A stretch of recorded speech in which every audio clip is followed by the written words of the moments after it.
Hello YouTube chess lovers and my friends, this is Gunjan here. Welcome to the 30th episode of Dirty Chess Tricks.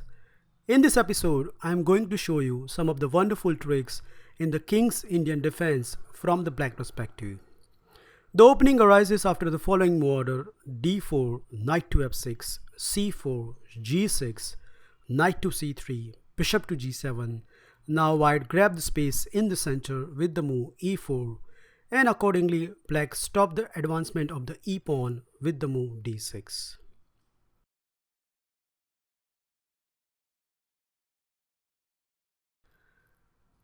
Now the first trick I want to show you is a very high profile trick which was introduced by Galler in the year 1968, and amazingly enough, even in the modern era, many title players are falling into this trick. So you should definitely look out in your FIDE games. The Galler trick happens when white plays the Averbach system, which happens after the following move order, that is bishop to e2, castle on the king side, bishop to g5, knight b to d7, queen to d2, c6, knight to f3, e5, and now castle on the king side. Instead of castle, if your opponent continue here with the move d5, then I think after knight to c5, black get an important tempo, as either white has to move the queen or give up the bishop pair. In either case, black obtain a very good position. So that's why the main move over here is castle on the king side, and afterwards black will continue with the move e captures d4, knight captures d4, and now knight to c5. The trick is set right here. Especially if your opponent doesn't know the theory, then he likely to play this mistake, that is f3, which looks so natural as it protect the pawn and consolidate the center. Instead of f3, white should continue with the move either queen to f4 or bishop to f3. In either case, black get comfortable middle game with a reasonable equality. But as it happens that f3 has been tried many times, even at the highest level, and just to illustrate my point, when I checked this position in online database, I found out that there are 25 games has been played from this position with the move f3, and you can see the results. They are tremendous for the black. Okay, so let's find out what's wrong with this natural looking move. Well, everything looks good except there is one problem, and that is BAM! So with this pseudo sacrifice, black immediately become pawn up, and if white is not careful, then game can be decided very quickly. For example, the bad move over here is bishop captures d8. Afterwards, black can simply take the queen, and you can see by the arrows there are 3 white pieces are hanging, and white cannot save all of them. So bishop captures d8 is straight out of the window. Let's look at other options, that is what happens if your opponent captures the knight. The first move I want to consider is knight captures e4, which looks very obvious, which protects the bishop, but then comes knight captures e4. Still white has the same problem, so white has to take this knight, and after that black will play this bishop captures d4 check, which forces white to capture this bishop, and now black regain his piece with the move queen captures g5. So after the whole sequence, black become a clear pawn up, and it is not advisable for white to take the d6 pawn because of the following problem. I reached this position against a national master where my opponent tested my idea with the move queen captures d6. Well, after that, black initiative run down the board with the move rook to d8. So not only black is hitting the queen, but looking at the juicy d2 square. So that's why white response is force over here. White has to defend one of the target, that is queen to a3. And after that, we are going to continue with the move rook to d2, attacking the bishop. My opponent played one of the best moves in this position, that is queen to f3, not only defending the bishop, but also attacking the f7. So I have to defend with the move bishop to e6. But now again black is attacking 2 spots, so white response is force. White has to continue with the move b3, and that allow doubling the rook on the d file and grabbing the every single initiative. My opponent decided to challenge the d file with the move rook f to d1, but then comes a very strong move, h5. So black has a very simple plan, bishop to g4 and nabbing a piece. After a long think, my opponent come up with the move h3, but this doesn't stop anything, as after the wonderful reply bishop captures h3, once again black emerged with a clear pawn advantage. The game wrapped up very quickly. My opponent played rook captures. I responded with the move rook captures d2, and after queen captures bishop, rook captures bishop, with an open king and a clear pawn advantage, after few moves, black easily converted the full point. Last but not least, what happens if your opponent plays the obvious move f captures e4? Well, here more or less same story. Black is going to continue with the move bishop captures d4 check, queen captures d4, queen captures g5, and again if white doesn't take the d6 pawn, then he will be pawned down for nothing. So let's see, queen captures d6 and now rook d8, and in this case if the queen goes to the c7, then rook to d7 is a very strong reply. So the forced reply over here is queen to f4, and after that black is going to exchange the queen and place the rook on the d2 square where it attacked the b2. Doesn't matter how white responds. For example, in this game white continue with the move b3, but then comes rook to c2 attacking two spots. So white response is again forced. White has to play rook to f3, but after the move bishop to g4, it is very clear that black has tremendous initiative, and in fact by forcing sequence later on black managed to win the e4 pawn and the game. I have attached the rest of the game in the PGN, which is available in the description, so kindly go through it.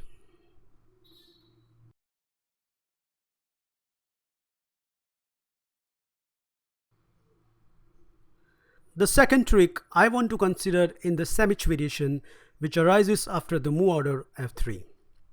Well, here obviously black has to castle on the king side, and now white's idea is that in the long run he just want to play moves such as h4, g4 like a Sicilian English attack and cramped on the king side. Okay, mainline move is bishop to e3, and after that I have two knight moves which contains two separate deadly tricks. The first move I want to consider is knight b to d7, and after that white will obviously continue with the move queen to d2. So idea is to exchange the dark square bishop and then launch a devastation on the king side. No matter, black should continue with the move e5. Here obviously white needs to close the center in order to execute his attack, and black should play the move a5. So not only stopping any b4 idea by white, but later on if black wishes, he can put the knight on the c5 square, which cannot be harassed by the b pawn. Now if you check this position in online database, the main move over here is either bishop to d3 or knight to e2. In either case, black get a very comfortable game.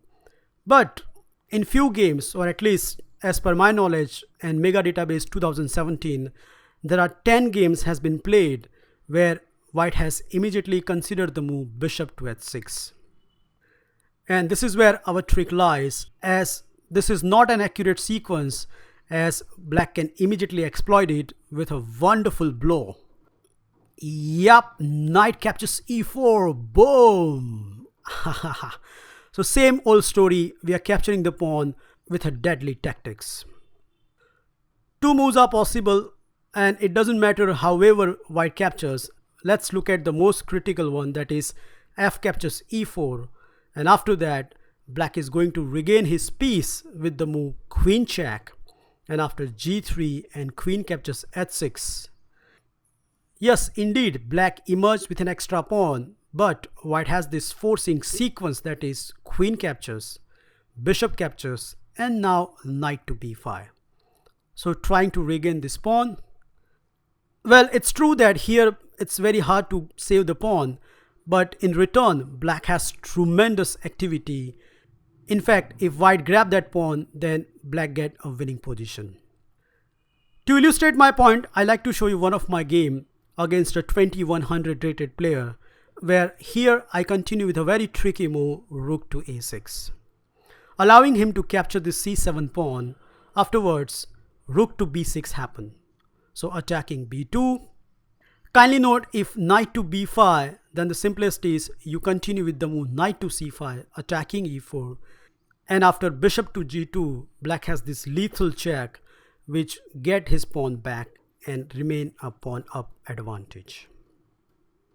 So knight to b5 is not a good choice for the white. So instead, white should continue with the move b3, which happens in the game.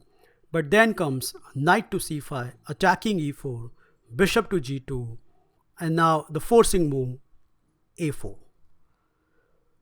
Targeting the b3 square, my opponent responded with the move rook to b1, but after pawn captures, and the move f5, black quickly get the winning position. The game continues with the move e captures f5, bishop captures f5. Here white cannot play rook to b2, so he decided to play rook to d1, but after knight check, king to e2, and rook captures b3, black's 5 pieces are raining down on the loose white king, and to add the insult, he is a clear pawn up. The second move I want to consider is knight to c6, which has a more attacking potential with the move e5, and accordingly white should continue with the move knight g to e2, but in that case this bishop will be in prison for a long time. So what many white players thinks that, okay, first let me take out this bishop on the d3 square, and after the black's response e5, I can play the move knight g to e2, and that way my all pieces will be very active. Well, white has a very good point, except there is one problem in this line, and that is knight to g4. So black is sacrificing the whole knight, and white has to accept this. For example, if we continue here with the move bishop to g1, then after pawn captures, knight to d5, and the move knight to e5, after the whole transaction, black remain a solid pawn up. So considering this, here white has to obviously accept this piece sacrifice, and after f captures g4, pawn captures d4, so not only black is regaining the material, but after knight captures, and the move castle, black emerge with a clear pawn advantage.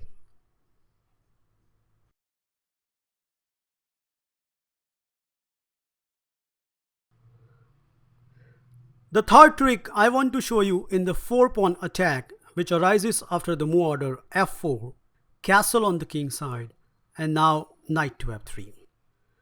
Well, here my recommendation is you should continue with the move knight to a6, and as per the mainline theory, white should continue with the move bishop to d3. But not everybody update with the theory, and many times what happens is they continue with this typical King's Indian move bishop to e2, which I think is a big time mistake, because here black can exploit the situation immediately with the move e5. After f captures e5, d captures e5, and the move d5, black has this wonderful resource knight to c5, attacking twice on the e4, and white has to do something to protect the pawn. Now if your opponent plays the interesting move bishop to g5, then I have attached a sample line in the PGN which will not only give black a comfortable equality, but in many lines black get a slightly better position. The move which I want to consider in this video is queen to c2, as if you check this position in online database, you can see over here that this move has been played highest, and as per the situation it looks so natural. Before I move on, I like you to pause this video and find out what is the problem in the queen to c2 line. Well, I hope you find this familiar pattern, that is Bam! So this typical knight captures e4 scenario where black become a clear pawn up with a very good tactics in the mind. Well, here white response is force. White has to take this piece, and after that black will continue with the move bishop to f5. Now, as I have highlighted over here, white has three different choices. Amongst them, the knight supporting move is a worst one. For example, if white tries to support the knight with the other knight, let's say knight f to g5, then the simplest is you take this knight, and after knight captures and queen check, black emerge with a winning position. So that's not good. Let's look at the second option. What happens if your opponent continue with the move bishop to g5? Well, against this, black should continue with the move f6. So now there are two pieces hanging, so white response is force. White has to take this pawn, and after bishop takes, and queen takes, black is attacking the queen. In the database, one game continue here from queen to c3. Black responds with the move queen to b6. So now it's impossible for white to castle on the king side, and moreover, white cannot even touch the e5 pawn. In the game, he decided to continue with the move rook to f1, but this will permanently stop white to castle on the king side. Black continue here with the move a5, and it's not a pleasant scenario for the white. After a long struggle, black managed to win this game in a style. In case if you are wondering what happens if your opponent take this pawn, let's say knight captures e5, then the idea is rook a to e8. And now, as per the best move by the engine, that is castle on the queen side, black has this wonderful resource, queen to f6, which at least nab a piece. Probably the most critical reply over here is bishop to d3. But after that, black response is very obvious. Black is going to capture this piece. And after bishop captures and the move f5, black get the piece back with a wonderful attacking position. Here, white should obviously take this pawn, and after rook takes, yes, material balance has been restored, but in return, black get tremendous piece activity. Now, to illustrate the danger in this position, I like to show you my game against a 2200 rated player, where my opponent continued with the move bishop to e3, attacking the knight. I responded with the move e4. So if allowed, then knight to d3 check will happen. So my opponent captured my knight, I capture his knight, and now he castle on the king side. So already black has tremendous initiative after the move queen to g5, and white has to play some accurate moves. He responded with the move rook a to e1, but this nature looking move which grabbing the e file turns out is a big time mistake, as after the following sequence, that is bishop to e5, rook to e4, and now the dazzling sacrifice, bishop captures h2, bam! Well, white doesn't have any good choices. White has to take this, and after that, queen check. If king to g1, then f captures g2 is a very strong reply. So in the game, white has to forcefully come forward. But such a king dance will only allow black to have all the sort of fun, as after few checks, that is rook check, king to f4, rook to g4 check, king to e3, queen check, king to d3, and after rook captures e4, white realized that he cannot capture the rook as his queen will be a goner.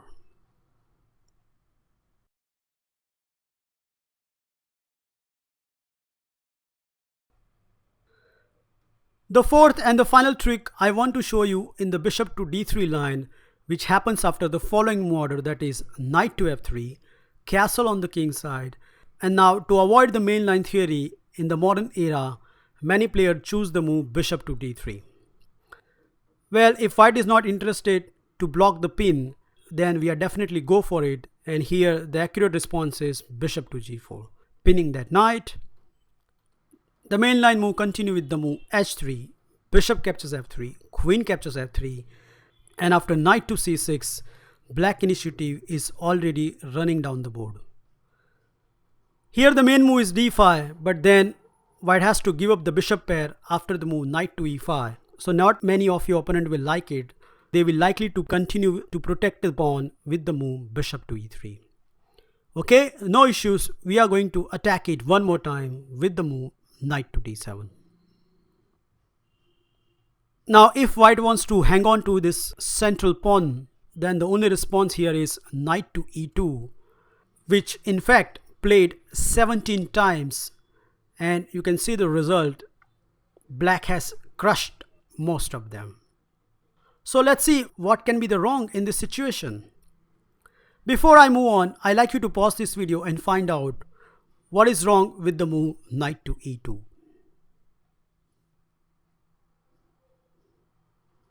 Did you find it? Let's see. Once again, black has this dazzling knight move, knight to e5.